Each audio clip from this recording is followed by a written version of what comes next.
मित्रों, एक समय की बात है। कैलाश पर्वत पर भगवान शिव माता पार्वती को एक मनमोहक कथा सुना रहे थे। चारों ओर दिव्य ऊर्जा का प्रवाह था और वातावरण में शांति व्याप्त थी। तब माता पार्वती ने उत्सुकता से भगवान शिव की ओर देखा। जब उन्होंने कहना शुरू किया, हे प्रिय पार्वती, मैं तुम्हें उन घरों के बारे में बताता हूं जहां धन और समृद्धि की देवी माता लक्ष्मी कभी निवास नहीं करती। कई ऐसे स्थान हैं जहां कुछ विशेष बातों का अभाव होता है, जिनके कारण वहां नकारात्मक ऊर्जा का वास होता है और दरिद्रता अपने पैर पसार लेती है। तब भगवान शिव ने अपनी शुरू करते हुए बताया, हे प्रिय, सबसे पहले माता लक्ष्मी उन घरों में कभी प्रवेश नहीं करती जहां स्वच्छता का अभाव होता है। जहां गंदगी और अव्यवस्था का साम्राज्य होता है, वहां नकारात्मकता फैलती है।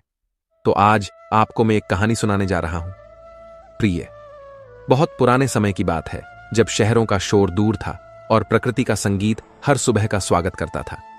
एक शांत मनमोहक गांव में जीवन अपनी धीमी गति से बहता था, जहां खेत दूर दूर तक फैले थे और उनकी हरियाली मन को सुकून देती थी।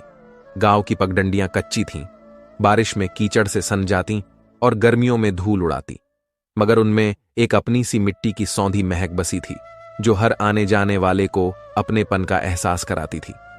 इस गांव के केंद्र में बाकी घरों से थोड़ा अलग एक घर था, जो अपनी सादगी और व्यवस्था के लिए जाना जाता था। वहां पर था सेठ रामनाथ का घर। सेठ रामनाथ, जैसा कि उनका नाम था, कोई राजसी ठाट बाट वाले जमींदार नहीं थे। उनकी दौलत खेतों या महलों में नहीं, बल्कि उनके श्रम और ईमानदारी में बसी थी। गांव में हर कोई उन्हें सेठ कहकर पुकारता था। यह संबोधन केवल उनके व्यवसाय के कारण नहीं, बल्कि उनके सरल और नेक स्वभाव के कारण उन्हें मिला था।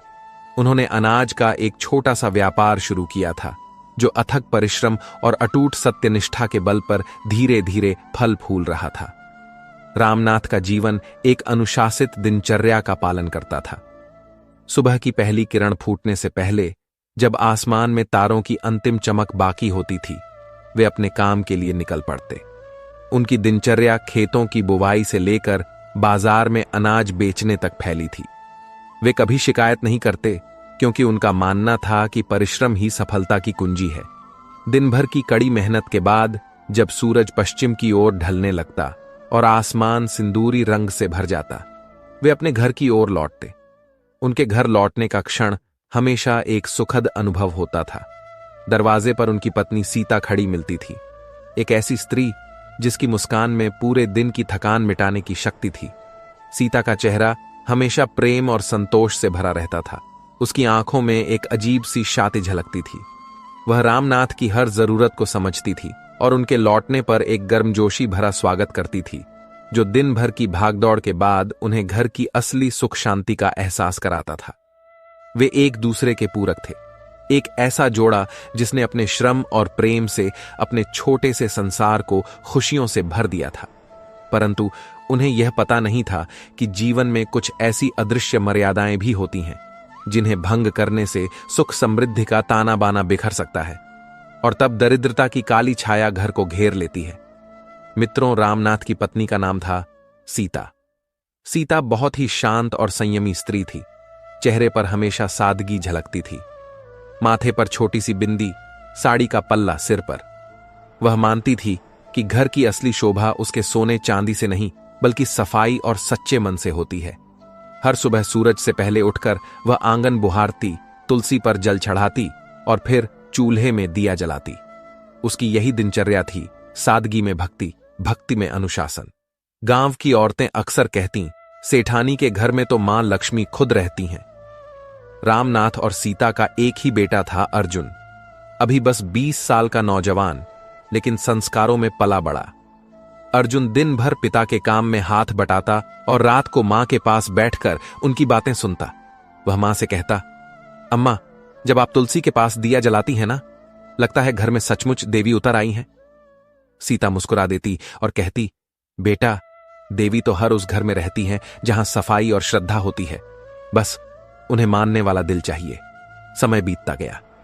घर में सब ठीक चल रहा था, लेकिन किस्मत के खेल अजीब होते हैं। एक दिन सीता को हल्का सा बुखार आया। उन्होंने सोचा 2 दिन में उतर जाएगा, लेकिन वह बुखार दिन ब दिन बढ़ता गया। पहले थकान, फिर कमजोरी और धीरे धीरे हालत ऐसी कि वह रसोई तक नहीं जा पाई। रामनाथ ने गांव के वैद्य को बुलाया। वैद्य जी ने नाड़ी देखी, कुछ जड़ी बूटियां दी, लेकिन असर नहीं हुआ। दिन पर दिन सीता की तबीयत बिगड़ती चली गई। मित्रों, फिर भगवान शिव ने आगे बताया। प्रिय घर का माहौल, जो पहले हंसी और पूजा की ध्वनि से भरा रहता था, अब सन्नाटे से घिरने लगा। रामनाथ अक्सर रात को आंगन में बैठकर सोचता, क्यों अचानक यह सब हो गया? कहीं मेरी कमाई में कोई गलती तो नहीं, या हमने किसी का मन दुखाया हो? वह ऊपर आसमान की तरफ देखता और मन ही मन मां लक्ष्मी से कहता, मां, जो भी भूल हुई हो क्षमा करना। लेकिन जवाब में बस हवा की धीमी सरसराहट सुनाई देती।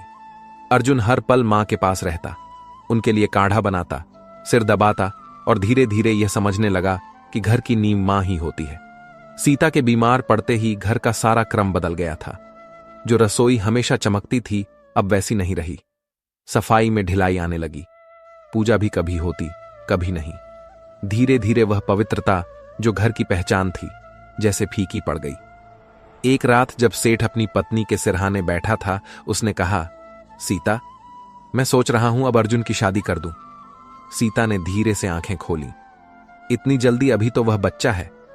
रामनाथ ने कहा, अब वह बच्चा नहीं रहा।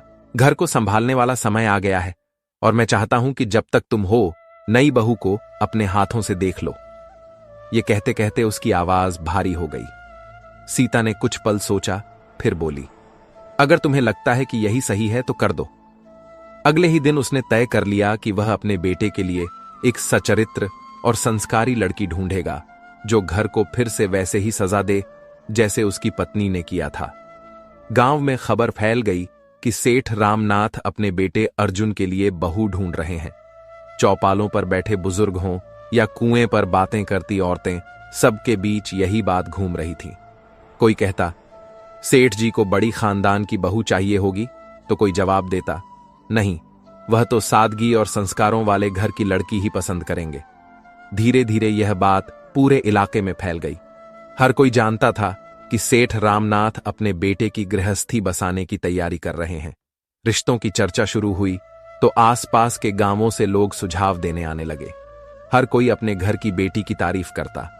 सेठ सबकी बातें सुनता, लेकिन हर बार उसके मन में एक ही बात घूमती, सौंदर्य या अमीरी से घर नहीं चलता। घर तो संस्कारों और संयम से बनता है। उसी दौरान उसका पुराना परिचित गोविंद जी मिलने आया। उसने कहा, सेठ जी, मेरे रिश्तेदार के घर एक लड़की है, नाम राधा, सीधी सादी, घर संभालने वाली और बड़ों का आदर करने वाली। मुझे लगता है वह आपके घर के लायक है। सेठ ने कहा, अच्छा, मैं जाकर देख आता हूं। अगले दिन सुबह वह अकेले ही निकल पड़ा। पहले के जमाने में पिता ही जाकर लड़की देखा करते थे। दोपहर तक सेठ उस गांव पहुंचा जहां राधा का घर था। घर सादा था, आंगन साफ और वातावरण में सादगी थी। राधा के पिता ने आदर से स्वागत किया। बातचीत के दौरान राधा पानी लेकर आई, सिर झुकाए, शांत और संस्कारी। सेठ ने मन ही मन कहा, यही है वह लड़की जिसमें घर बसाने की समझ है। उसी दिन सेठ ने वहीं पर रिश्ता पक्का कर दिया और कहा, अब बस शुभ दिन निकालिए, मैं अपनी बहू जल्द ही घर लाऊंगा।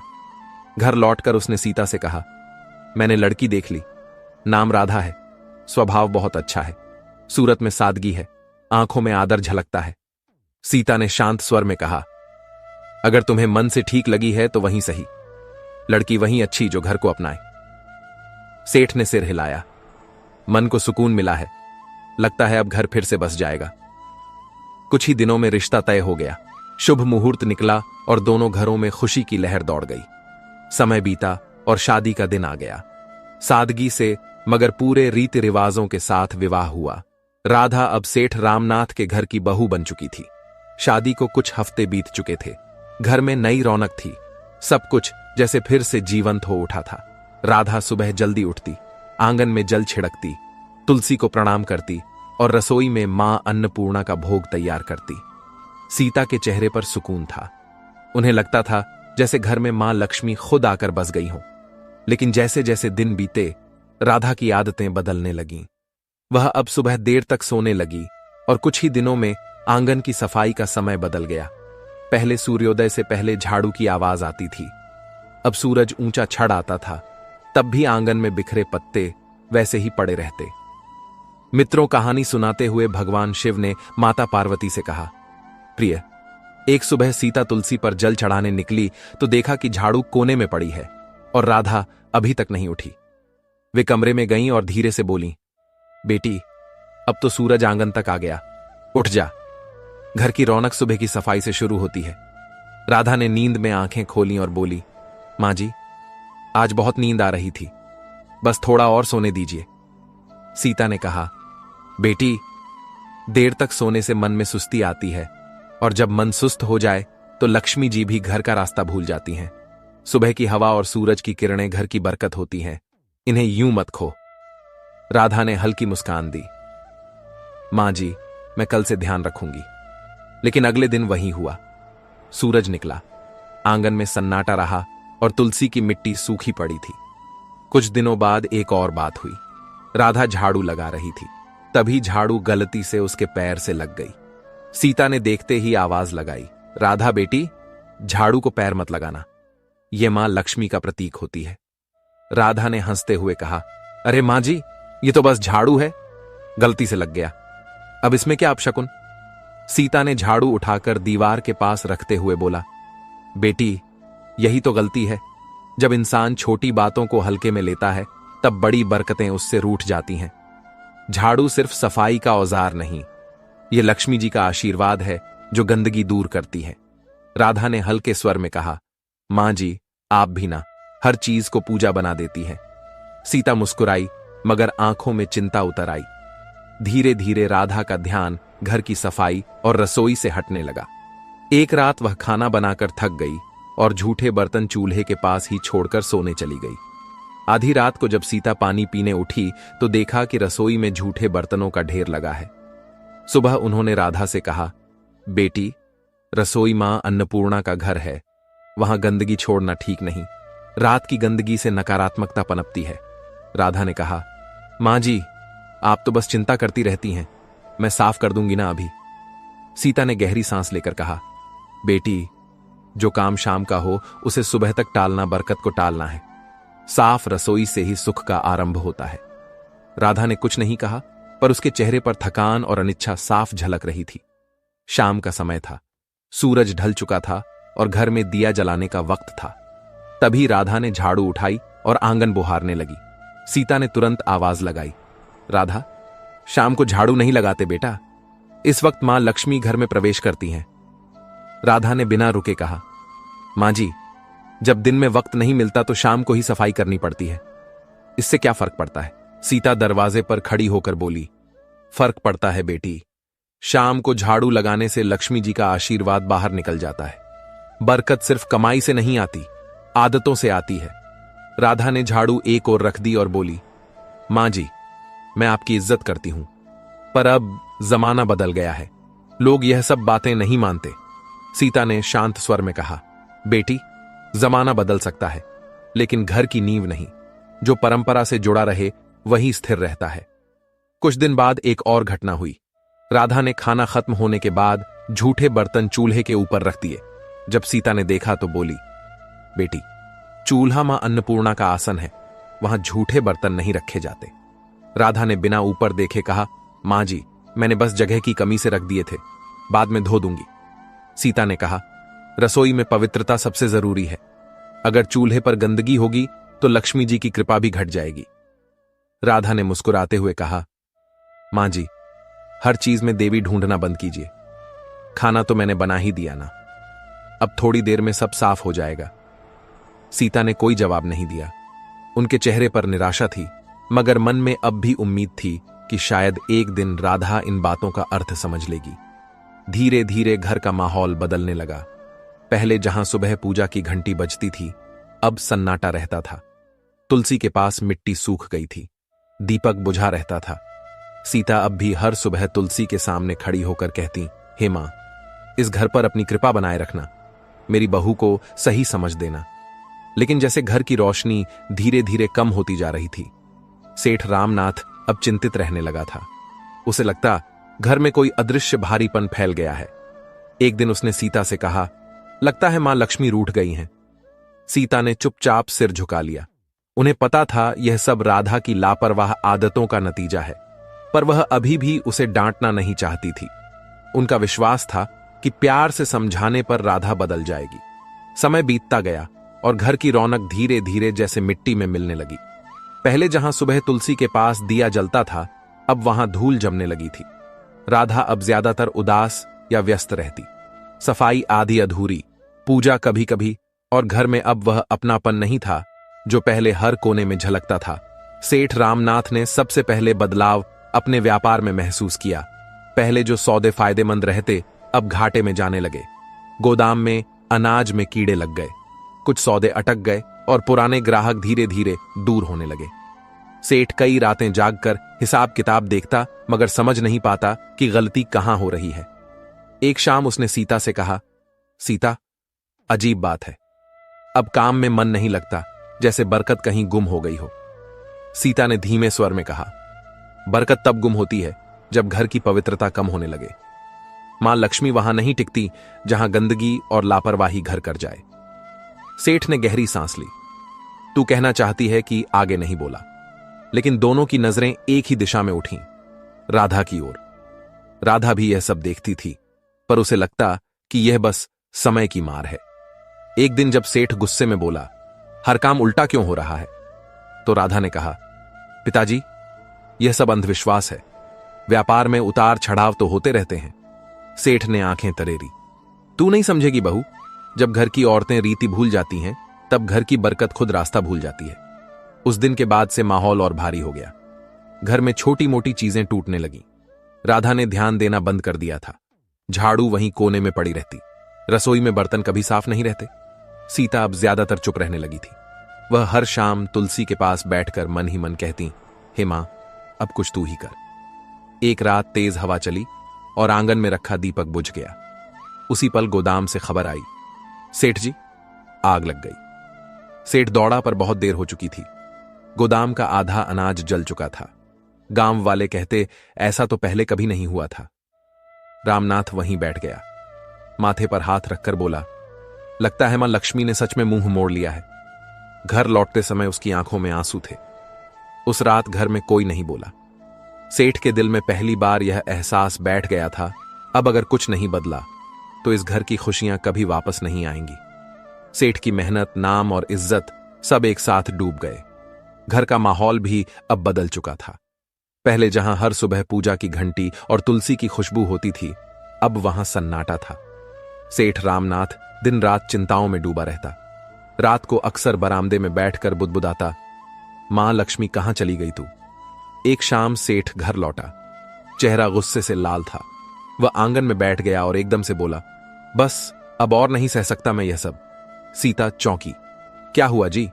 सेठ ने जोर से कहा, क्या बताऊं, सब खत्म हो गया। मेहनत, इज्जत, कारोबार सब झलकर राख हो गया, और मैं जानता हूं यह सब किसकी वजह से हुआ है। उसकी नजर राधा पर टिक गई, जो पास ही खड़ी थी। राधा सकपका गई। धीमे स्वर में बोली, पिताजी, मुझसे क्या गलती हुई है? मैं तो हर दिन अपने काम करती हूं। सेठ का स्वर भारी और कांपता हुआ था। काम? तूने घर का रूप बदल दिया बहू। ना सफाई, ना श्रद्धा, ना सुबह का दीपक। जब औरत घर की मर्यादा भूल जाए तो लक्ष्मी जी भी उसका साथ छोड़ देती हैं। जिस दिन तू इस घर में आई, उसी दिन से बरकत घटने लगी। राधा की आंखें भर आईं। वह रोते हुए बोली, मैंने किसी का बुरा नहीं चाहा पिताजी, मैंने बस अपने ढंग से जीने की कोशिश की। अगर पूजा में देर हो जाए या सफाई में कमी रह जाए तो क्या सारी विनाश की जड़ मैं ही हूं? सेठ गुस्से से उठा और बोला, हां, क्योंकि घर की नींव औरत के कर्मों से टिकती है। अगर वो ही डीली हो जाए तो पूरा घर ढह जाता है। तेरे आने के बाद से ना शांति बची, ना बरकत। अब मैं तुझे कुछ और नहीं कह सकता, बस इतना कि इस घर से जा राधा, जा और अपने कर्मों पर खुद विचार कर। राधा स्तब्ध रह गई। उसने कांपती आवाज में कहा, मां जी, आप तो कुछ कहिए, क्या सच में मेरी ही वजह से यह सब हुआ? सीता की आंखों में आंसू थे, लेकिन शब्द नहीं निकले। राधा के गालों पर आंसू लुढ़क पड़े। सेठ ने कड़क स्वर में कहा, अब इस दहलीज को पार मत करना। जब तक मन और घर दोनों पवित्र ना हो जाएं। राधा ने बिना कुछ बोले सिर झुकाया। उसने धीरे से दहलीज पार की, वही दहलीज जहां से कुछ महीने पहले उसने पहली बार कदम रखा था। और राधा बिना कुछ कहे, बिना किसी सामान के, आंसुओं से भीगी साड़ी में उस घर से निकल गई। कदम भारी थे, लेकिन मन में एक संकल्प जल रहा था। अब वह मां लक्ष्मी से क्षमा मांगेगी, चाहे इसके लिए उसे खुद को मिटाना ही क्यों ना पड़े। रात ठंडी थी, रास्ता सुनसान। गांव से बाहर निकलते ही घना जंगल शुरू हो गया। पेड़ों की छांव में चांद की किरणें भी मुश्किल से पहुंचती थीं। वह एक पुराने बरगद के नीचे बैठ गई। आंसू रुक नहीं रहे थे, मगर भीतर एक अजीब सी दृढ़ता थी। उसने हाथ जोड़कर कहा, मां, जब तक आप दर्शन नहीं देंगी, मैं ना अन्न ग्रहण करूंगी न जल। रात बीती, दिन निकला। भूख ने शरीर तोड़ दिया, पर उसका मन और मजबूत होता गया। तीसरे दिन जब सूरज ढलने को आया, तो चारों ओर अचानक हल्की रोशनी फैलने लगी। राधा ने आंखें खोली। सामने सुनहरी आभा थी, और उस आभा से निकला एक दिव्य स्वर। राधा कांपते हुए उठी। मां लक्ष्मी, क्या सच में आप मेरे सामने हैं? मां लक्ष्मी मुस्कुराईं। उनका चेहरा प्रकाश से भरा था। हां बेटी, मैं आई हूं। तेरा आह्वान सच्चा था। तेरी पश्चाताप ने मुझे यहां खींच लाया। पर बता, तू दुखी क्यों है? राधा जमीन पर झुक गई। आंसुओं से भरे स्वर में बोली, मां, मुझसे बहुत गलती हुई। मैंने आपकी परंपराओं को अनदेखा किया, सासू जी की बातों को पुरानी मान्यता समझा, और अब मेरे कारण सब नष्ट हो गया। कृपा कर बताइए मां, आखिर मैंने कौन कौन सी भूल की? मां, लक्ष्मी का स्वर मधुर था, लेकिन गंभीर। बेटी सुन, जब कोई स्त्री इन गलतियों को करती है, तब मैं स्वयं उस घर से दूर चली जाती हूं।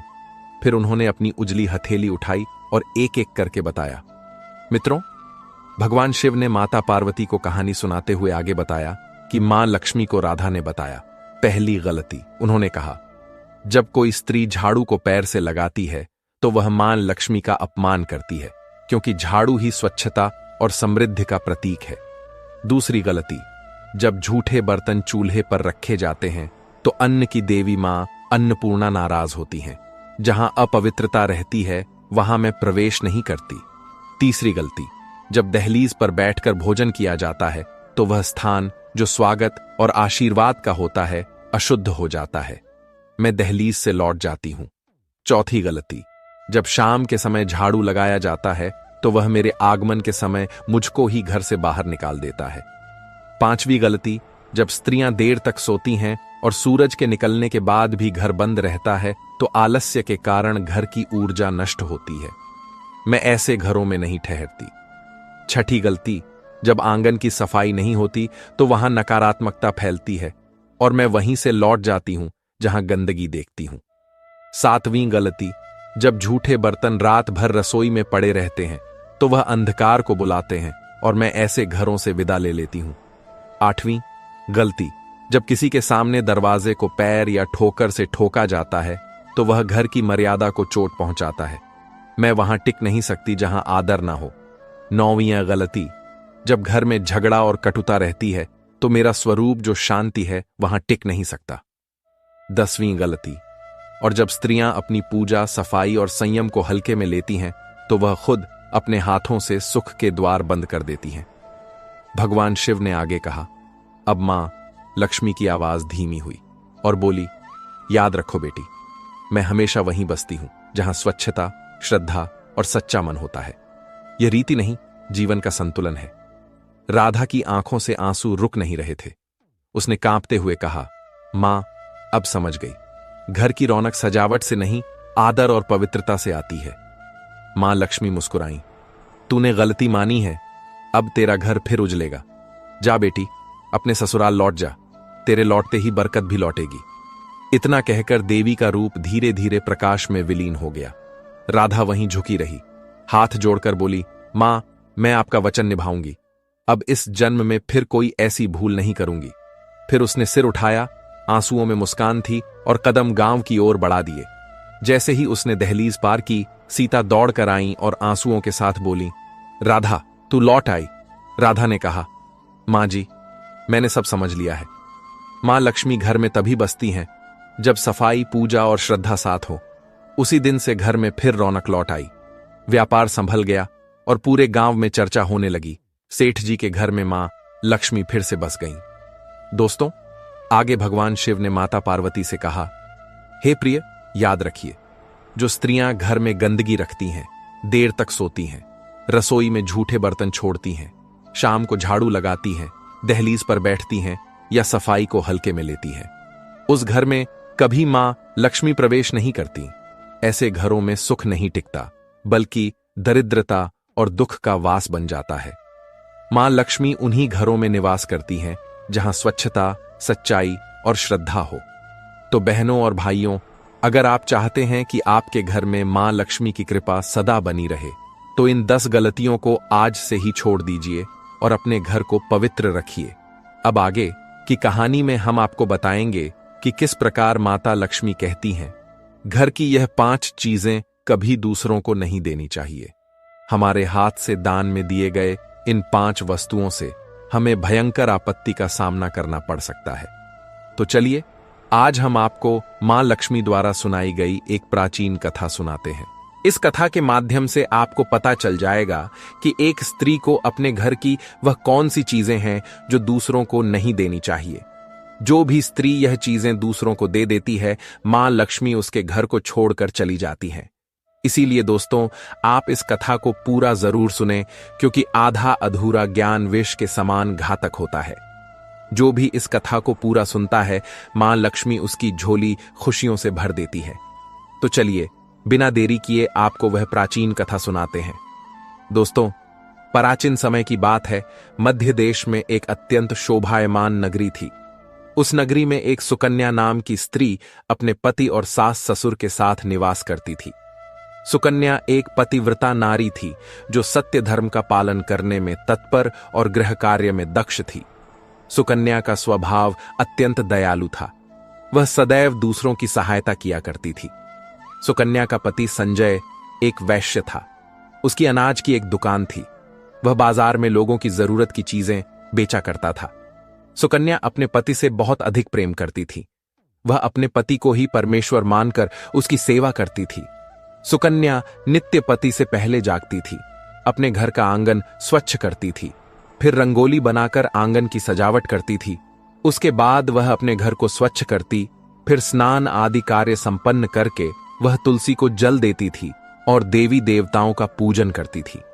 इस प्रकार से वह रोज अपने नित्य कर्म करती थी। सुकन्या ने कभी किसी का अनादर नहीं किया। वह सभी के साथ मधुर वाणी में बातें करती थी। सभी लोग सुकन्या को देखकर कहने लगे थे कि यह तो साक्षात लक्ष्मी के समान गुणों वाली स्त्री है। यह अपने परिवार का कितने अच्छे से ख्याल रखती है। इसके अलावा सुकन्या दान धर्म करते समय कभी अपने हाथ पीछे नहीं खींचती थी। उसके द्वार पर जो भी याचक आता, वह उसे दान दिए बगैर नहीं भेजती थी। उसके द्वार से कोई खाली हाथ नहीं जाता था। जो भी भूखा उसके द्वार पर आता तो वह भरपेट भोजन करके ही लौटता था, जिससे उसके द्वार पर आए हुए सभी याचक अत्यंत प्रसन्न होकर उसे आशीर्वाद देकर लौट जाते थे। इतना ही नहीं, सुकन्या अपने पड़ोसियों की भी सहायता करती थी। उसके पड़ोस में जो भी गरीब और दुखी लोग रहते थे, उन्हें भी वह नित्य भोजन दिया करती थी। पड़ोसियों को जो जो चीजें लगती, सुकन्या बिना विचार किए ही दे दिया करती थी, जिस कारण से सुकन्या के पड़ोसी भी उसका बहुत अधिक सम्मान करते थे। वे कहते थे, यह सुकन्या तो साक्षात देवी है। देवी साक्षात मां अन्नपूर्णा ने ही सुकन्या के रूप में जन्म लिया है। लोग जब भी सुकन्या की प्रशंसा करते तो वे सभी उसके विषय में अच्छी बातें ही कहते। लेकिन लोगों की बातें सुनकर भी सुकन्या ने कभी घमंड नहीं किया। वह उन सभी को आदर और सम्मान से ही बातें किया करती थी। फिर एक दिन की बात है, सुकन्या की एक पड़ोसन उसके घर पर आती है। सुकन्या उसका स्वागत करती है और बड़े प्रेम से उसे कहती है, हे बहन, हमारे घर में तुम्हारा स्वागत है। आज किस कारण से तुम्हारा मेरे घर पर आगमन हुआ है? यदि कोई वस्तु चाहिए तो मुझसे मांग लो, मैं तुम्हारी अवश्य मदद करूंगी। सुकन्या की पड़ोसन कहती है, हे सुकन्या बहन, आज मेरे घर पर बहुत से रिश्तेदार आए हैं। उनके लिए मैं भोजन बना रही हूं। इसीलिए मैं तुम्हारे पास रोटी बनाने के लिए चकला बेलन और तवा मांगने आई हूं। यदि तुम कुछ समय के लिए मुझे चकला बेलन और तवा दे दोगी तो बड़ी कृपा होगी। मैं काम हो जाने के बाद तुम्हें जल्दी ही लौटा दूंगी। सुकन्या कहती है, हे बहन, इसमें क्या बड़ी बात है? अभी मुझे चकला बेलन की आवश्यकता नहीं है, इसीलिए तुम मेरा चकला बेलन और तवा ले जा सकती हो। रुको, मैं अभी तुम्हें लाकर देती हूं। फिर सुकन्या रसोई घर में जाती है और रसोई घर से चकला बेलन और तवा लाकर उस पड़ोसन को देती है। तब पड़ोसन कहती है, हे बहन, तुम्हारा बहुत बहुत धन्यवाद। आज तुमने मेरा काम सफल कर दिया। मैं अपने मेहमानों को भोजन कराकर तुम्हारा चकला बेलन जल्दी से लौटा देती हूं। सुकन्या कहती है, हे बहन, चिंता की कोई बात नहीं है। जब तुम्हारा कार्य पूर्ण हो जाएगा तब तुम मुझे लौटा देना। फिर वह पड़ोसन सुकन्या का चकला बेलन और तवा लेकर चली जाती है। कुछ समय बाद अन्य एक स्त्री सुकन्या के घर पर आती है। सुकन्या उसका भी प्रेम से स्वागत करती है और पूछती है, पधारो बहन, आज तुम्हें मुझसे क्या काम है? संकोच ना करो और बताओ, तुम्हें मुझसे क्या चाहिए? मैं तुम्हारी मदद जरूर करूंगी। सुकन्या बहन, मेरे घर में बहुत गंदगी हो गई है और आज सुबह ही मेरा झाड़ू मेरे बेटे ने खेलते समय तोड़ दिया, इसलिए मुझे तुम्हारा झाड़ू चाहिए था, क्योंकि मेरे घर को साफ करने के लिए मेरे पास कुछ भी नहीं है। इसीलिए मैं तुम्हारे पास झाड़ू मांगने के लिए आई हूं। यदि तुम्हें कोई समस्या ना हो तो कृपा करके मुझे अपने घर की झाड़ू दे दो। मैं अपना घर साफ करके तुम्हें झाड़ू वापस लौटा दूंगी। सुकन्या बिना विचार किए ही कहती है, हे बहन, बस झाड़ू ही तो है, इसमें क्या समस्या हो सकती है? तुम रुको, अभी मैं तुम्हें अपने घर की झाड़ू लाकर देती हूं। इतना कहकर सुकन्या घर के अंदर जाती है और झाड़ू लेकर आती है और उस स्त्री को दे देती है। वह स्त्री सुकन्या के घर की झाड़ू लेकर चली जाती है। फिर कुछ देर बाद अन्य एक स्त्री सुकन्या के घर पर आती है। सुकन्या उसका भी बड़े प्रेम से स्वागत करती है। सुकन्या कहती है, पधारो बहन, क्या बात है? आज मेरे घर पर किस कारण से आना हुआ? तुम्हें जो कुछ भी चाहिए निसंकोच होकर कहो, मैं तुम्हारी सहायता करने का प्रयास अवश्य करूंगी। तब वह स्त्री कहती है, हे सुकन्या बहन, तुम बड़ी दयालु हो। मैंने तुम्हारे बारे में बहुत सुना है और तुम सभी की मदद करती रहती हो, इसीलिए मैं तुम्हारे पास एक छोटी सी मदद मांगने के लिए आई हूं। सुकन्या कहती है, हे बहन, संकोच ना करो, तुम्हें जो कुछ भी चाहिए मांग लो। यदि मेरे बस में होगा तो मैं मना नहीं करूंगी, मैं तुम्हारी सहायता अवश्य करूंगी। तब वह स्त्री कहती है, हे सुकन्या बहन, आज मेरी बेटी को देखने के लिए लड़के वाले आ रहे हैं, इसीलिए मैं चिंता में हूं। मेरे पास पहनने के लिए एक भी गहना नहीं है, तो मैं अपनी बेटी को क्या दूं? उसके पास पहनने के लिए अच्छे वस्त्र भी नहीं है, इसीलिए कृपा करके मुझे आप थोड़े गहने और वस्त्र उधार में दे दीजिए, केवल एक दिन के लिए। जब लड़के वाले देखकर चले जाएंगे तो मैं तुम्हारे गहने लौटा दूंगी। उस पड़ोसन की बात सुनकर सुकन्या कहती है, बस इतनी सी बात? हे बहन, तुम चिंता मत करो, तुम्हारी पुत्री मेरी छोटी बहन के जैसी है, उसकी सहायता मैं अवश्य करूंगी। मैं अभी तुम्हें मेरे गहने और साड़ी देती हूं, जिसे पहनकर तुम्हारी पुत्री राजकुमारी लगेगी। फिर सुकन्या अंदर जाती है, गहने और साड़ी लेकर आती है और उस पड़ोसन को दे देती है। वह पड़ोसन प्रसन्न होकर सुकन्या के गहने और साड़ी लेकर चली जाती है। फिर शाम हो जाती है और अन्य एक पड़ोसन सुकन्या के घर पर आती है। सुकन्या उसका भी बड़े प्रेम से स्वागत करती है और कहती है, पधारो बहन, आज किस कारण से मेरे घर पर आना हुआ? बताओ, मैं तुम्हारी किस प्रकार से सहायता कर सकती हूं? तुम्हें जो कुछ चाहिए निसंकोच होकर कहो, मैं तुम्हारी मदद जरूर करूंगी। वह पड़ोसन कहती है, हे सुकन्या बहन, तुम बड़ी दयालु हो और तुम सभी की मदद करती हो, इसीलिए मैं तुम्हारे पास आई हूं। मेरा बच्चा भूखा है और उसे पिलाने के लिए दूध नहीं है, इसीलिए मैं तुम्हारे पास दूध मांगने के लिए आई थी। अगर थोड़ा सा दूध मिल जाता तो बड़ी कृपा होती। सुकन्या कहती है, अरे बहन, इसमें कौन सी बड़ी बात है? लो, अभी मैं तुम्हें दूध दे देती हूं। सुकन्या रसोई घर में जाती है और थोड़ा सा दूध लेकर आती और उस पड़ोसन को दे देती है। वह पड़ोसन प्रसन्नता से उस दूध को लेकर चली जाती है। इस प्रकार से सुकन्या अपने सभी पड़ोसियों की मदद कर देती है और प्रसन्न होकर घर का काम करने में लग जाती है। फिर रात होते ही उसका पति घर पर लौट आता है। सुकन्या अपने पति को प्रणाम करती है और उसकी खूब सेवा करती है। रात को सो जाते हैं। फिर दूसरे दिन वे जागते हैं तो उन्हें एक बहुत ही बुरी खबर कानों पर पड़ती है। एक आदमी दौड़ते हुए सुकन्या के घर पर आता है और सुकन्या के पति से कहता है, हे भाई, कल रात को किसी ने आपकी दुकान लूट ली है, सारा माल गायब है। सुकन्या का पति एकदम से घबरा जाता है और दौड़ते हुए अपनी दुकान पर जाता है तो देखता है उसका सारा माल किसी ने लूट लिया है। वह देखता है कि उसके दुकान में रखा हुआ सारा धन भी चोरी हो चुका है। वह दुखी और निराश होकर घर पर लौटता है और सुकन्या को सारी बात बताता है, जिसे सुनकर सुकन्या बहुत दुखी हो जाती है। सुकन्या कहती है, आप चिंता ना कीजिए जी, हमारे घर में अभी बहुत सारा धन रखा हुआ है जिससे आप फिर से व्यापार शुरू कर सकते हैं। फिर सुकन्या अपने घर की तिजोरी में देखती है तो वह भी पूरी तरह खाली दिखाई देती है। उसके अंदर का भी सारा माल अब चोरी हो चुका था। यह देखकर सुकन्या बहुत दुखी हो जाती है। उसे समझ में नहीं आता कि यह कैसे हुआ। सुकन्या का पति उस पर बहुत क्रोधित हो जाता है और पूछता है, सुकन्या, सच बताओ, हमारे घर के अंदर रखा हुआ सारा पैसा कहां गया? सुकन्या कहती है, हे स्वामी, मैं घर पर ही थी, सारा धन तिजोरी में ही था, किसने इसे चुरा लिया पता नहीं। कृपया आप शांत हो जाइए, हम कोई ना कोई उपाय जरूर ढूंढ लेंगे। सुकन्या का पति कहता है, यह जो तुम दूसरे लोगों को घर पर बुलाकर खिलाती हो, अनजान लोगों को घर में बुलाती हो, उसी का फल है।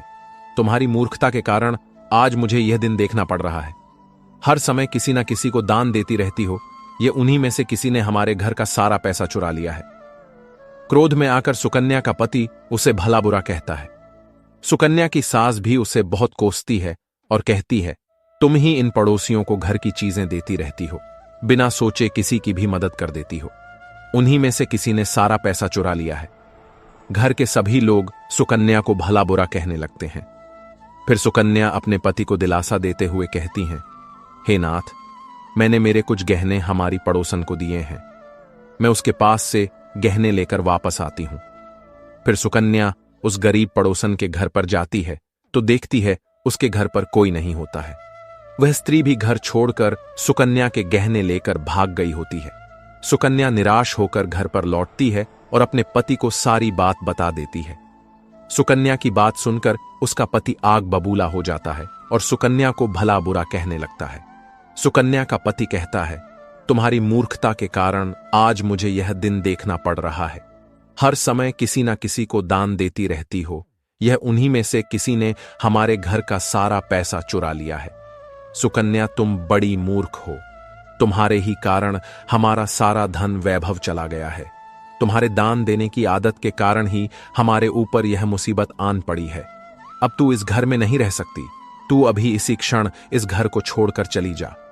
सुकन्या कहती है, हे नाथ, आपके सिवा मेरा इस दुनिया में कोई नहीं है, मैं आपको छोड़कर कहां जाऊं? सुकन्या अपने पति को हाथ जोड़कर विनती करने लगती है। पति उसकी एक नहीं सुनता और उसे अपने घर से धक्के मारकर निकाल देता है और कहता है, अब तू इस घर से चली जा, कभी मेरे घर लौटकर मत आना। सुकन्या अपने पति को हाथ जोड़कर विनती करने लगती है, हे स्वामी, ऐसा ना कहिए, मैंने कोई अपराध नहीं किया है, आपके बगैर मैं जीवित नहीं रह सकती, मुंह दासी को आप घर से मत निकालिए। लेकिन सुकन्या का पति उसकी एक नहीं सुनता है और उसे अपने घर से धक्के मारकर निकाल देता है और कहता है, अब तू इस घर से चली जा और लौटकर मत आना। चाहे तो किसी नदी में कूदकर अपनी जान दे दे, लेकिन अब तू इस घर में मेरे साथ नहीं रह सकती। फिर सुकन्या दुखी होकर रोते हुए अपने पति के घर को छोड़कर चली जाती है।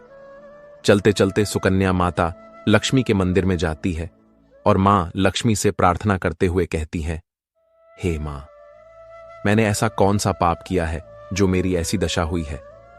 हे मां लक्ष्मी, मैं तो नित्य आपकी पूजा करती थी, फिर भी आपने मेरा घर क्यों छोड़ा? कृपया मुझे बताओ मां, मैंने ऐसा कौन सा अपराध किया जो आप मुझसे रूठ गई हो? फिर सुकन्या वहीं पर बैठकर सोचने लगती है, यदि मेरे पति मेरा स्वीकार नहीं करेंगे तो मैं जीवित रहकर क्या करूं? यदि मेरे ही कारण मेरे पति की दुर्दशा हुई है तो मुझे जीवित रहने का कोई अधिकार नहीं है। इतना सोचकर सुकन्या अपने प्राण देने के लिए नदी की तरफ जाने लगती है।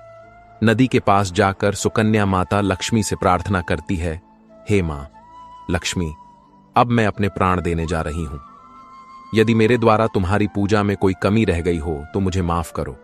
मैं अपने पति के बगैर जीवित नहीं रह सकती। इसी कारण से मैं विवश होकर अपने प्राण दे दूंगी। इतना कहकर सुकन्या नदी में कूदने ही वाली होती है कि साक्षात मां उस स्थान पर प्रकट हो जाती है। माता लक्ष्मी सुकन्या से कहती हैं, रुक जाओ सुकन्या, तुम यह क्या कर रही हो? तभी सुकन्या आंखें खोलकर देखती है कि साक्षात मां लक्ष्मी उसके सामने खड़ी है। तभी सुकन्या हाथ जोड़कर उन्हें नमस्कार करती है। मां लक्ष्मी के दर्शन करके बहुत प्रसन्न हो जाती है और कहती है, हे मां, मुझे क्षमा करो, मैं बहुत बड़ा पाप करने जा रही थी।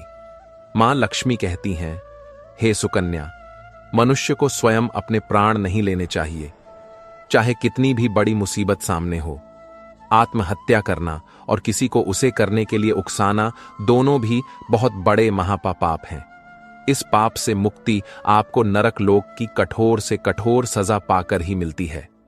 आपको ईश्वर ने जो शरीर प्रदान किया है उसे ऐसे नष्ट नहीं करना चाहिए। सुकन्या कहती है, हे मां, मैं विवश हूं। मेरे पति ने मेरा त्याग किया है। मेरे ही कारण मेरे घर का सब कुछ लुट गया है, इसलिए मेरे पति ने मुझे छोड़ दिया है। पर मैं अपने पति को छोड़कर जीवित नहीं रह सकती। इसी कारण से मैं विवश होकर अपने प्राण देने जा रही थी। हे सुकन्या, मैं सब कुछ जानती हूं और यह भी जानती हूं कि तुम्हारे पति ने तुम्हारा त्याग क्यों किया है। यह सब तुम्हारी ही भूल के कारण हुआ है। तुमने अनजाने में कुछ ऐसी चीजों का दान किया था जिस कारण से मुझे तुम्हारा घर छोड़कर जाना पड़ा। जो भी स्त्री अपने घर की इन चीजों को दूसरों को दे देती है, उनके घर में मेरा वास नहीं होता है। मैं उन वस्तुओं के साथ ही उनका घर छोड़कर चली जाती हूं। सुकन्या कहती है, हे मां, ऐसी वह कौन सी वस्तुएं हैं? कृपया आप मुझे बताइए। मैंने कौन सी वस्तु का दान किया था जिस कारण से आपने मेरे घर का त्याग किया है? देवी लक्ष्मी कहती हैं, हे पुत्री, अब तुम ध्यान से सुनो। मैं तुम्हें उन चीजों के बारे में बताती हूं जो किसी भी स्त्री को दूसरों को नहीं देनी चाहिए। इन चीजों का दान करने पर मैं उस घर को छोड़कर चली जाती हूं। हे सुकन्या, तुम्हारी सबसे पहली भूल यह थी कि तुमने तुम्हारे घर का चकला, बेलन और तवा दान कर दिया था। किसी भी दूसरी स्त्री को अपने घर का चकला, बेलन और तवा कभी नहीं देना चाहिए। रसोई घर में इन वस्तुओं का महत्व सबसे अधिक होता है। आपके घर में इन वस्तुओं की पवित्रता सदैव ही बनी रहनी चाहिए।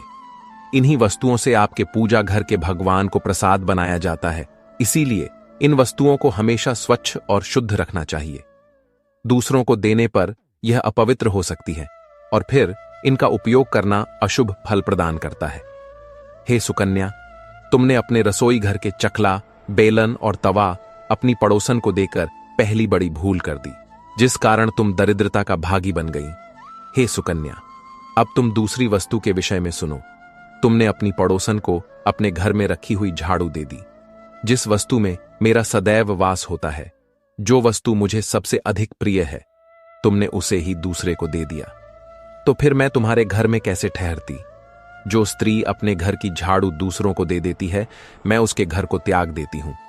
इसी कारण तुम्हारे पति की दुकान चोर लूट कर चले गए।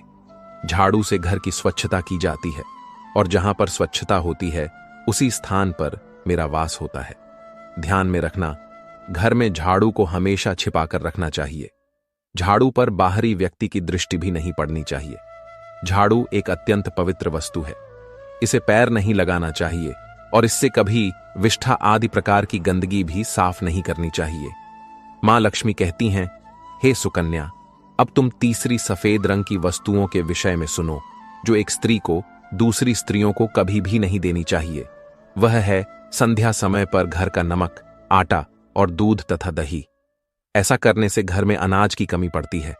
ऐसा करने से घर में दरिद्रता छाई रहती है। अब सुनो, तुम्हारी चौथी सबसे बड़ी भूल। तुमने खुद के आभूषण ही किसी दूसरे स्त्री को पहनने के लिए दिए। याद रखो, एक स्त्री को अपने आभूषण कभी अन्य महिला को नहीं देने चाहिए। स्त्री के 16 श्रृंगार में गहनों का बहुत अधिक महत्व होता है। एक विवाहित स्त्री को अपने आभूषण कभी अन्य स्त्री को पहनने के लिए नहीं देने चाहिए। जो स्त्री अपने आभूषण अन्य स्त्रियों को देती है, उस स्त्री के घर में हमेशा पति पत्नी में क्लेश बना रहता है। मेरी नाराजगी के कारण ही तुम्हारी पड़ोसन तुम्हारे गहने लेकर दूसरे गांव चली गई। हे सुकन्या, अब मैं तुम्हें 5वीं तथा तुम्हारी अंतिम भूल के बारे में बताती हूं। वह है, दूसरे दिन सुबह सुबह तुमने दूध का दान किया था। दूध बेचना अलग बात है और दूध का दान करना अलग बात है। ऐसे में तुमने सुबह सुबह दान देकर अपने ऊपर बड़ी मुसीबत ओढ़ ली। इसी के कारण तुम्हारे घर के तिजोरी में रखे गहने चोरी हो गए। मनुष्य को सही चीजों का दान करना पुण्यवान बनाता है, पर कुछ ऐसी वस्तुएं हैं जिसे हमें भूलकर भी दान में नहीं देना चाहिए। ऐसी वस्तुएं दान करने से जीवन में अशुभ काल शुरू होता है। तुमने भी सारी गलत चीजों का दान करके मेरी वक्र दृष्टि का अनुभव किया। सुकन्या कहती है, हे मां लक्ष्मी, मुझसे बड़ी भूल हो गई। मैं इन बातों से अनजान थी। कृपया मुझे क्षमा करो और अब मुझे प्रायश्चित करने का उपाय बताओ। देवी लक्ष्मी कहती हैं, हे सुकन्या, तुमने प्रायश्चित पहले ही कर लिया है। जो दुख तुम्हें भुगतना पड़ा वही तुम्हारी सजा थी। अब मैं तुम्हें तुम्हारे अच्छे कर्मों के कारण माफ कर देती हूं। इसीलिए अब तुम अपने घर पर लौट जाओ। मैं तुम्हें तुम्हारा संपूर्ण वैभव और धन संपत्ति तुम्हें लौटा देती हूं। इतना कहकर मां लक्ष्मी उस स्थान से अंतर्ध्यान हो जाती हैं। फिर सुकन्या अभिमान लक्ष्मी को धन्यवाद करती है और उस स्थान से घर की तरफ जाने लगती है। तभी उसका पति ढूंढते हुए उसी की तरफ आ रहा होता है। वह सुकन्या के पास आकर उससे क्षमा मांगता है और कहता है, हे सुकन्या, मुझे माफ करो। मैंने तुम्हें बहुत भला बुरा कहा था। तुम तो साक्षात देवी के समान हो। मां लक्ष्मी की कृपा से हमें अपना सारा धन वैभव वापस मिल गया है। जिन लोगों ने हमारा धन लूटा था उन सभी ने हमारा धन हमें लौटा दिया और तुम्हारा नाम लेते हुए क्षमा मांगी। यह सुनकर सुकन्या बहुत प्रसन्न होती है और अपने पति के साथ घर पर लौट जाती है। मां लक्ष्मी की कृपा से सुकन्या के घर में फिर से सुख समृद्धि आती है और उसके बाद से सुकन्या ने अपने घर की यह 4 चीजें कभी दूसरों को नहीं दी। प्रिय मित्रों, इसी तरह एक कहानी और सुनिए। एक समय की बात है, एक समृद्ध नगर में एक व्यापारी रहता था जिसका नाम धनराज था। धनराज बहुत मेहनती और धर्मपरायण व्यक्ति था। उसका व्यापार दिनों दिन बढ़ता जा रहा था और उसका घर धन धान्य से परिपूर्ण था। उसकी पत्नी का नाम मंगला था, जो अपने नाम के अनुरूप ही घर में मंगल और खुशहाली लाती थी। मंगला एक अत्यंत ही सुशील, धार्मिक और गृह कार्य में निपुण स्त्री थी। वह घर की साफ सफाई, पूजा पाठ और बड़ों के आदर का विशेष ध्यान रखती थी। उसका मानना था कि घर की लक्ष्मी घर की स्त्री के आचरण और कर्मों में निहित होती है। मंगला प्रतिदिन ब्रह्म मुहूर्त में उठ जाती, स्नान कर घर के आंगन को साफ करती, तुलसी में जल देती और भगवान सूर्य को प्रणाम करती। उसके घर की रसोई हमेशा स्वच्छ और प्रकाशित रहती थी। वह कभी झूठे बर्तन रात भर नहीं छोड़ती थी और चूल्हे पर कभी गंदे बर्तन नहीं रखती थी। उसके घर में एक नियम था कि शाम के समय कोई झाड़ू नहीं लगाता था, क्योंकि वह मानती थी कि शाम को मां लक्ष्मी घर में प्रवेश करती हैं और इस समय झाड़ू लगाने से उनका आगमन बाधित होता है। दहलीज पर बैठकर भोजन करना या किसी को दहलीज पर खड़ा रखना भी उसके घर में वर्जित था। मंगला अपने आभूषणों को कभी किसी को पहनने के लिए नहीं देती थी, न ही वह संध्या के समय नमक, आटा, दूध या दही किसी को दान करती थी। उसके घर में कभी क्लेश या कटु वचन नहीं कहे जाते थे, जिससे घर में हमेशा शांति का वास रहता था। रीति धनराज और मंगला का जीवन सुखमय चल रहा था। उन्हें 3 पुत्र थे, जो सभी विद्वान और संस्कारी थे। मंगला ने अपने पुत्रों को भी इन सभी नियमों का पालन करना सिखाया था। परिवार में सभी एक दूसरे का सम्मान करते थे और घर में सदैव हंसी खुशी का माहौल रहता था। उनकी प्रसिद्धि पूरे नगर में फैल गई थी कि मंगला का घर साक्षात लक्ष्मी का वास है। परंतु नियति को कुछ और ही मंजूर था। मंगला के सबसे छोटे पुत्र का विवाह एक अत्यंत ही सुंदर कन्या से हुआ, जिसका नाम विमला था। विमला दिखने में जितनी सुंदर थी, स्वभाव से उतनी ही लापरवाह और आलसी थी। उसे घर के कामकाज में कोई रुचि नहीं थी और वह आधुनिक विचारों वाली थी। वह घर की पुरानी परंपराओं और रिवाजों को अंधविश्वास मानती थी। शुरू शुरू में मंगला ने विमला को समझाने का बहुत प्रयास किया। वह उसे सुबह जल्दी उठने, घर साफ रखने, तुलसी में जल देने और झूठे बर्तन रात भर न छोड़ने की सलाह देती थी। लेकिन विमला हमेशा यही कहती, मां जी, ये सब पुरानी बातें हैं। आज के जमाने में इन सब से कुछ नहीं होता। काम तो काम ही होता है, चाहे वह सुबह करो या शाम को। धीरे धीरे विमला की लापरवाह आदतें पूरे घर में दिखने लगीं। वह सुबह देर तक सोती, जिससे घर का आंगन गंदा पड़ा रहता। रसोई में झूठे बर्तनों का ढेर लगा रहता और चूल्हे पर अक्सर गंदगी दिखाई देती। वह अक्सर शाम के समय ही झाड़ू उठा लेती और घर में हर छोटी मोटी बात पर झगड़े करने लगी। घर में पहले जो शांति और पवित्रता थी, वह धीरे धीरे कम होने लगी। मंगला मन ही मन बहुत चिंतित रहती थी। उसे लगता था जैसे घर की लक्ष्मी उनसे रूठ रही है। धनराज भी घर के बदलते माहौल को महसूस करने लगे थे। उनके व्यापार में भी अचानक घाटा होने लगा। पहले जहां सौदे आसानी से हो जाते थे, अब कठिनाइयां आने लगीं। ग्राहकों में भी कमी आने लगी। एक दिन धनराज ने अपनी पत्नी मंगला से कहा, मंगला, मुझे लगता है कि घर में कुछ ठीक नहीं चल रहा है। बरकत धीरे धीरे कम होती जा रही है। क्या विमला घर के नियमों का पालन नहीं करती? मंगला ने भारी मन से सारी बात धनराज को बताई। धनराज ने विमला को समझाने का प्रयास किया, लेकिन वह मानने को तैयार नहीं थी। वह कहती थी, पिताजी, यह सब मन का वहम है। व्यापार में उतार चढ़ाव तो आते रहते हैं। इसमें घर की सफाई या मेरी आदतों का क्या दोष? एक शाम जब विमला शाम के समय झाड़ू लगा रही थी, मंगला ने उसे रोका और कहा, बेटी, शाम को झाड़ू लगाने से मां लक्ष्मी घर से चली जाती है। विमला ने हंसते हुए कहा, मां जी, ये सब अंधविश्वास है। लक्ष्मी कोई इंसान थोड़ी है कि झाड़ू से डर जाएंगी। उस दिन मंगला को बहुत दुख हुआ। उसे लगा कि अब इस घर का पतन निश्चित है। अगले ही दिन धनराज के व्यापार में एक बड़ा घाटा हुआ। उसका सारा माल चोरी हो गया और उसे भारी नुकसान उठाना पड़ा। घर में दरिद्रता का वास होने लगा। धनराज बहुत दुखी हुए और उन्होंने मंगला से कहा, मंगला, मैं अब और नहीं सह सकता। हमारे घर से लक्ष्मी चली गई है। मुझे लगता है यह सब विमला की लापरवाही और परंपराओं को न मानने के कारण हुआ है। मंगला भी जानती थी कि यह सब सच है, लेकिन वह अपनी बहू को घर से निकालना नहीं चाहती थी। उसने विमला को एक बार फिर समझाने का प्रयास किया, लेकिन विमला ने बात नहीं मानी और घर छोड़कर जाने की धमकी देने लगी। उसने कहा, अगर आप लोग मुझे अंधविश्वासी और घर की बर्बादी का कारण मानते हैं तो मैं इस घर में नहीं रहूंगी। विमला के इस व्यवहार से घर में क्लेश और बढ़ गया। धनराज ने अंततः भारी मन से विमला को घर से जाने के लिए कह दिया। विमला गुस्से में अपना सामान पैक कर अपने मायके चली गई। उसके जाने के बाद घर में कुछ दिन तक सन्नाटा पसरा रहा। मंगला ने फिर से घर के सभी नियमों का कड़ाई से पालन करना शुरू किया। उसने घर को पूरी तरह से स्वच्छ किया। पूजा पाठ फिर से नियमित रूप से होने लगे और घर में शांति लौटने लगी। धीरे धीरे धनराज के व्यापार में फिर से सुधार होने लगा। नए ग्राहक जुड़ने लगे और जो नुकसान हुआ था वह धीरे धीरे पूरा होने लगा। कुछ ही समय में उनका घर फिर से धन धान्य से भर गया। पूरे नगर में फिर से यह चर्चा होने लगी कि मंगला का घर साक्षात लक्ष्मी का वास है। इस कहानी से यह शिक्षा मिलती है कि मां 6 सदस्यों में प्रेम और आदर होता है। जहां परंपराओं का सम्मान किया जाता है और जहां आलस्य का वास नहीं होता, वहीं मां लक्ष्मी निवास करती हैं। एक स्त्री के कर्म घर की नींव होते हैं। यदि वह इन नियमों का पालन करती है तो घर में सुख, समृद्धि और शांति का वास होता है। अन्यथा दरिद्रता और दुख घर कर लेते हैं। जीवन में सुख और समृद्धि केवल धन से नहीं आती, बल्कि हमारे कर्मों, विचारों और आदतों से आती है। मां लक्ष्मी का वास उन घरों में होता है जहां पवित्रता है, जहां बड़ों का सम्मान होता है, जहां प्रेम और शांति का माहौल होता है और जहां आलस्य को त्याग कर कर्मठता को अपनाया जाता है।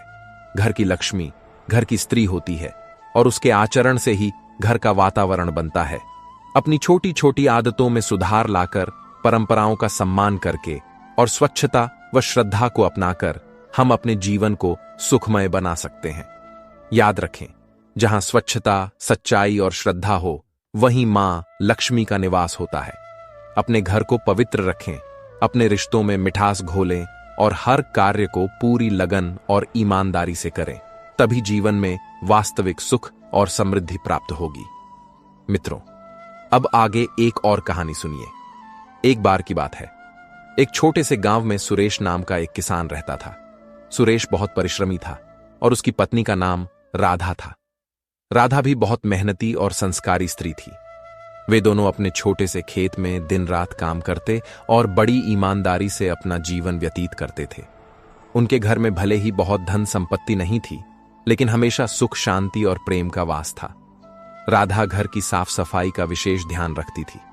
वह सुबह जल्दी उठकर घर का आंगन बुहारती, तुलसी में जल देती और रसोई को हमेशा स्वच्छ रखती। उसके घर में मां लक्ष्मी का वास था, यह गांव के सभी लोग मानते थे। समय बीतता गया और सुरेश और राधा के 2 बेटे हुए, बड़ा बेटा अमित और छोटा बेटा सुमित। दोनों बेटे अपने माता पिता के संस्कारों में पले बढ़े। वे दोनों भी परिश्रमी और आज्ञाकारी थे। अमित ने अपने पिता के साथ खेती बाड़ी का काम संभाला, जबकि सुमित ने पढ़ाई पूरी करके शहर में एक छोटी सी नौकरी कर ली। दोनों बेटों के विवाह हुए। अमित की पत्नी का नाम लता था और सुमित की पत्नी का नाम सारिका था। लता भी राधा की तरह ही संस्कारी और मेहनती थी। वह घर के सभी कामों में राधा का हाथ बटाती और घर की पवित्रता का ध्यान रखती। लेकिन सारिका शहर में पली बड़ी थी और उसे आधुनिक जीवन शैली बहुत पसंद थी। उसे घर के पुराने रीति रिवाजों और नियमों से कोई खास लगाव नहीं था। शुरुआत में सब ठीक चला। राधा और लता मिलकर घर को संभाला करती थीं। सारिका भी कभी कभी उनका हाथ बटा देती थी, लेकिन उसकी रुचि अधिक देर तक घर के कामों में नहीं रहती थी। वह अक्सर कहती, मां जी, आजकल कौन ये सब मानता है? घर तो साफ ही रहना चाहिए, चाहे सुबह करो या शाम को। राधा और लता उसे प्यार से समझाती, बेटी, घर की पवित्रता ही मां लक्ष्मी को आकर्षित करती है। हर काम का एक सही समय और ढंग होता है। लेकिन सारिका अक्सर उनकी बातों को अनसुना कर देती। वह देर तक सोती, जिससे सुबह घर में आलस्य का माहौल रहता। रात के झूठे बर्तन अक्सर रसोई में पड़े रहते और कभी कभी तो वह शाम के समय ही झाड़ू उठा लेती थी। धीरे धीरे घर का माहौल बदलने लगा। घर में पहले जैसी रौनक नहीं रही। तुलसी के पास दिया बुझा रहने लगा और आंगन में अक्सर गंदगी दिखाई देने लगी। राधा और लता इस बात से बहुत चिंतित रहती थीं, लेकिन वे सारिका को सीधा कुछ कह नहीं पाती थीं, क्योंकि उन्हें डर था कि कहीं सारिका को बुरा न लग जाए और घर में क्लेश न हो। उधर सुरेश के खेत में भी अचानक नुकसान होने लगा। फसलें ठीक से नहीं उग रही थीं और जो उपज होती थी उसमें भी कीड़े लग जाते थे। अमित भी बहुत मेहनत करता था, लेकिन भाग्य उनका साथ नहीं दे रहा था। सुरेश और अमित दोनों चिंतित रहने लगे। उन्हें समझ नहीं आ रहा था कि उनके साथ ऐसा क्यों हो रहा है। सुमित भी शहर में अपनी नौकरी में समस्याओं का सामना करने लगा। उसकी तनख्वाह कम हो गई थी और उसे अक्सर डांट फटकार सुननी पड़ती थी। घर में पहले जो सुख समृद्धि थी वह धीरे धीरे कम होती जा रही थी और दरिद्रता अपने पांव पसार रही थी। एक शाम जब पूरा परिवार घर में बैठा था, सुरेश ने दुखी मन से कहा, मुझे लगता है कि हमारे घर से मां लक्ष्मी रूठ गई हैं। हमारी बरकत कहीं खो गई है। राधा ने लंबी सांस ली और कहा, नाथ, मां लक्ष्मी वहां नहीं ठहरती जहां पवित्रता, अनुशासन और श्रद्धा न हो। आलस्य और लापरवाही से घर की ऊर्जा नष्ट होती है। सारिका, जो यह सब सुन रही थी, चिढ़कर बोली, मां जी, ये सब पुरानी बातें हैं। क्या मेरे देर से उठने या कभी शाम को झाड़ू लगाने से घर में दरिद्रता आ जाएगी? ये सब केवल अंधविश्वास है। अमित ने सम कुछ दिनों बाद गांव में एक ज्ञानी संत का आगमन हुआ। सुरेश और राधा अपनी समस्या लेकर उनके पास गए। उन्होंने संत को अपने घर की सारी स्थिति बताई, विशेष रूप से सारिका जाने की कोशिश की। भाभी, मां जी सही कह रही हैं। घर की व्यवस्था और पवित्रता बहुत मायने रखती है। लेकिन सारिका नहीं मानी। उसने गुस्से में कहा, अगर आप सब मुझे ही घर की बर्बादी का कारण मानते हैं तो मैं इस घर में नहीं रहूंगी। यह कहकर वह अपने कमरे में चली गई और रोने लगी कि आदतों और घर में बढ़ती दरिद्रता के बारे में। संत ने ध्यान से सारी बातें सुनी और मुस्कुराते हुए कहा, पुत्र, मां लक्ष्मी केवल धन की देवी नहीं है। वे स्वच्छता, अनुशासन, शांति और श्रद्धा की भी प्रतीक हैं। वे उन घरों में कभी नहीं टिकती जहां ये 10 आदतें घर कर जाती हैं। संत ने एक एक करके वे 10 बातें बताईं जो राधा पहले ही जानती थी और जिनका वह हमेशा पालन करती थी, लेकिन सारिका उन्हें अनदेखा कर रही थी। सुबह देर तक सोना, जो स्त्रियां सूर्योदय के बाद भी सोई रहती हैं, उनके घर में आलस्य का वास होता है और मां लक्ष्मी ऐसे घरों से विदा ले लेती हैं। शाम को झाड़ू लगाना, शाम का समय मां लक्ष्मी के आगमन का होता है। इस समय झाड़ू लगाने से वे घर में प्रवेश नहीं करती, बल्कि बाहर निकल जाती हैं। झूठे बर्तन रात भर रसोई में छोड़ना। रसोई मां अन्नपूर्णा का स्थान है। रात भर झूठे बर्तन छोड़ने से नकारात्मकता आती है और अन्न की देवी रुष्ट होती हैं। चूल्हे पर झूठे बर्तन रखना, चूल्हा पवित्र होता है। इसे मां अन्नपूर्णा का आसन माना जाता है। इस पर झूठे बर्तन रखने से घर में दरिद्रता आती है। झाड़ू को पैर लगाना या उसका अनादर करना। झाड़ू स्वच्छता और समृद्धि का प्रतीक है। इसे पैर लगाना या इसका अनादर करना मां लक्ष्मी का अपमान माना जाता है। दहलीज पर बैठकर भोजन करना या गंदगी करना। दहलीज घर का महत्वपूर्ण स्थान है। यहां गंदगी या भोजन करने से लक्ष्मी जी का आगमन बाधित होता है। घर में क्लेश और कटुता, जिस घर में झगड़े होते हैं वहां शांति नहीं रहती और मां लक्ष्मी ऐसे घर में कभी नहीं टिकती। साफ सफाई का ध्यान न रखना, जहां गंदगी होती है वहां नकारात्मक ऊर्जा का वास होता है और मां लक्ष्मी स्वच्छ स्थान पर ही निवास करती हैं। संध्या के समय नमक, आटा, दूध या दही दूसरों को दान देना। इन वस्तुओं का संध्या के समय दान करने से घर में अन्न और धन की कमी आती है। आभूषण दूसरों को पहनने के लिए देना। एक विवाहित स्त्री को अपने आभूषण अन्य स्त्रियों को पहनने के लिए नहीं देने चाहिए। इससे पति पत्नी में क्लेश होता है। संत ने कहा, पुत्र, तुम्हारे घर में ये सभी गलतियां हो रही हैं, इसलिए मां लक्ष्मी ने तुम्हारे घर का त्याग कर दिया है। यदि तुम चाहते हो कि मां लक्ष्मी फिर से तुम्हारे घर में वास करें, तो इन सभी आदतों को सुधारो और घर में पवित्रता और अनुशासन वापस लाओ। सुरेश और राधा ने संत को धन्यवाद दिया और घर लौट आए। उन्होंने सारिका को संत की बताई हुई बातें समझाईं। सारिका ने भी जब घर में बढ़ती दरिद्रता और अपनी गलतियों का परिणाम देखा तो उसे अपनी भूल का एहसास हुआ। उसने पश्चाताप किया और राधा तथा लता से क्षमा मांगी।